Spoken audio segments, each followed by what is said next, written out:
I'm going to be very honest with you today. Most Australians don't lose money in property because they choose a terrible suburb.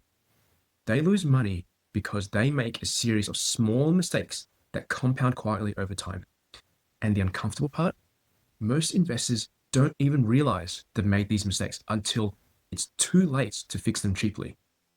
Today, I'm going to walk you through 7 most expensive investment property mistakes I see Australians make, and more importantly, how serious investors avoid them.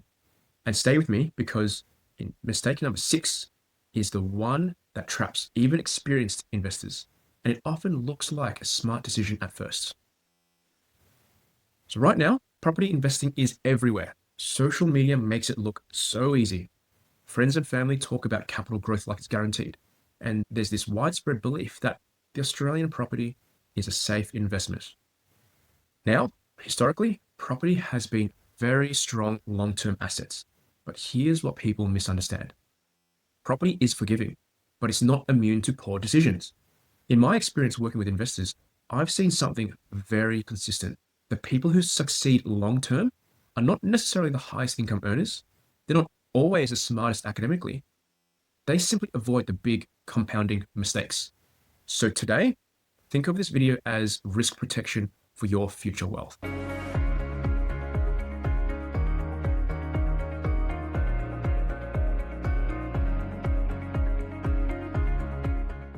So let's start with the most common mistake that I see. Buying property based on emotion instead of investment strategy.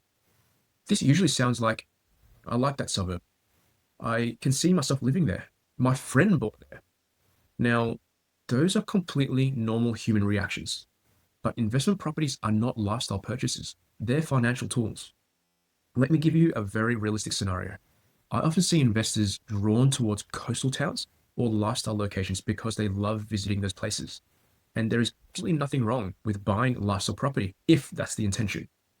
But when somebody buys a lifestyle location expecting strong long-term investment fundamentals, that's where problems start.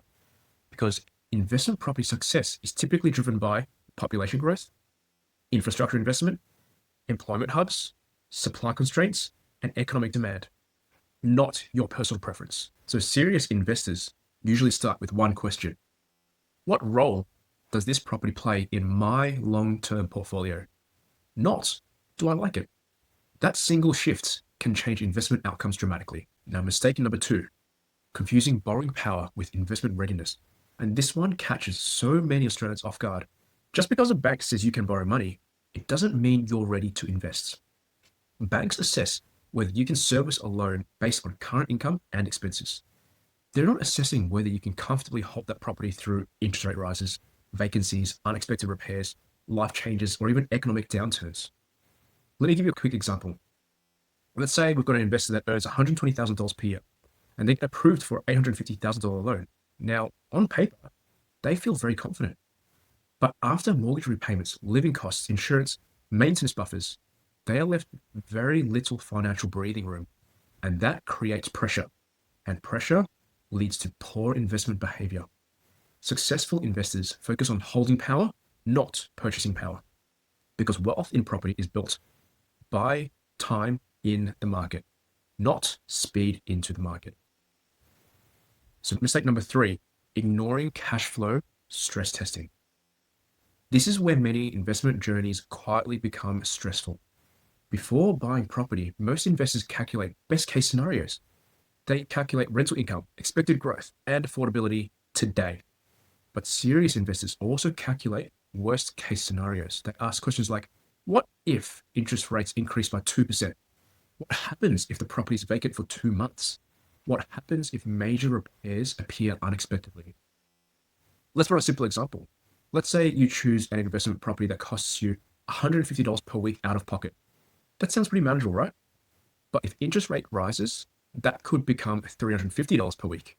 If a vacancy occurs at the same time, the pressure increases further. Now, suddenly, an investment that looks comfortable becomes emotionally draining. And this is often when investors sell prematurely, not because the property failed, but because the planning failed. Professional investors don't eliminate risk. They plan for it before signing contracts. All right, mistake number 4, poor loan structuring. This mistake is extremely common and incredibly expensive long-term.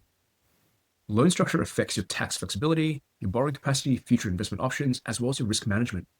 One of the biggest mistakes I see is mixing personal and investment debt incorrectly. When loans are structured poorly, investors can unintentionally limit their ability to expand their portfolio later. And fixing loan structures after properties are purchased can be complex and expensive.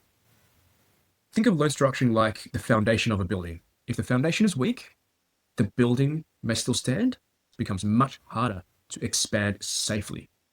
This is why professional finance strategy is often just as important as property selection.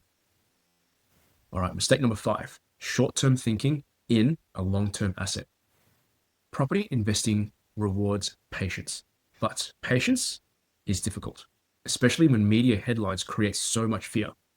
Property markets rarely grow in straight lines.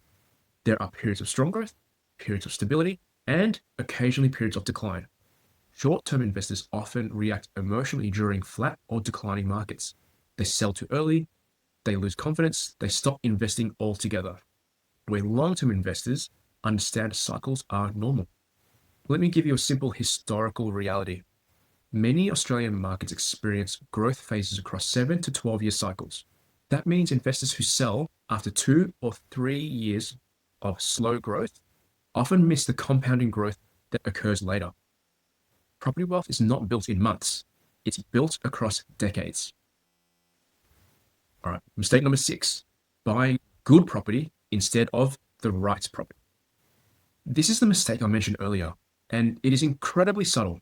A property can objectively be good, but completely wrong for your strategy. For example, a high-yield regional property might produce strong rental income. But if your long-term goal is capital growth and portfolio scaling, that property might actually slow your progress. Or a high-growth inner-city apartment might look really attractive. But if your cash flow cannot support it, it just creates financial strain. The strongest investors don't just ask, is this a good property? They ask, is this the right property for my long-term plan? That difference separates portfolio builders from one property investors. And mistake number 7, trying to DIY without a clear framework. Now, this one might be slightly confronting, but it's incredibly important. Australia has an overwhelming amount of property information available. Podcasts, social media, forums, friends' opinions. And while education is powerful, information overlaid often creates inconsistent decision-making. Many investors jump between strategies, follow trends, or make reactive choices. Successful investors typically operate with a clear strategy, defined financial structure, long-term portfolio roadmap, accountability, and review systems. Property is too large of an asset to rely purely on scattered information. Frameworks create consistency. Consistency creates confidence, and confidence supports long-term wealth building. So let's recap. The 7 most expensive investment property mistakes Australians make. Buying based on emotion instead of strategy, confusing borrowing power with readiness, ignoring cash flow stress testing, poor loan structuring, short-term thinking, buying good properties instead of right properties, and trying to do it yourself without a clear framework. If you avoid these mistakes, you're already ahead of a large percentage of investors entering the market. If this video has challenged or changed how you think about property investing, I'd love to know. Which of these mistakes do you think is most common in Australia right now? Drop it in the comments below. And if you want honest, strategic property education without hype, unrealistic promises, make sure you subscribe to the channel because that's exactly what we focus on. Now, if you're watching this and thinking, I like property investing, I'm not completely sure whether any of these risks exist in my own situation. That's exactly why we help clients through structured readiness and strategic planning at InvestDoor. Because the biggest financial mistakes in property usually happen before someone buys their first investment property. If you want clarity around your position, your goals, your investment strategy, you can book a strategy session with our team using the link in the description below. We'll help you to understand your investment readiness, your borrowing and structuring position, your long-term property roadmap, and whether property investing actually aligns with your goals right now. No pressure, no sales scripts, just structured clarity and honest guidance. Property investing can be one of the most powerful wealth building tools available to Australians, but it rewards preparation far more than timing. And the investors who build real long-term wealth are usually the ones who avoided the big mistakes before they even signed their first contract. Thank you for watching. I'll see you in the next video.